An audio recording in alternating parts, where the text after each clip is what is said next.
দেখো দাদু আমরা ছিঁচছে, চলো একটু আমরা মাখা খাওয়া যাক গাইস। দেখো গাইস আমি প্লেটে আলাদা করে একটু আমরা নিয়ে নিয়েছি, এটা মাখা করব।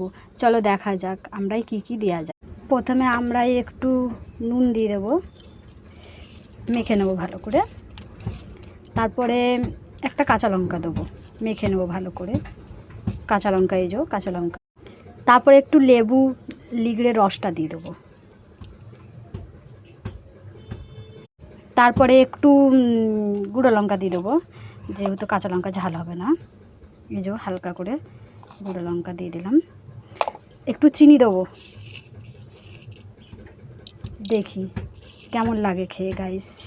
এবার এটাকে ভালো করে মাখি।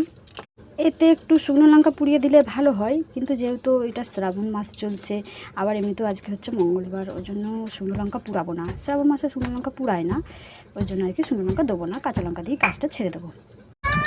গাইস এই যে আমি আমড়া মাখা নিয়ে নিয়েছি, এবার খেয়ে দেখবো। চলো। গাইস অসাধারণ, খুব। গাইস দেখো আমার ছেলেও আমড়া মাখা খাচ্ছে, তো কেমন লাগছে বাবু বলো? ভালো কেমন লাগছে?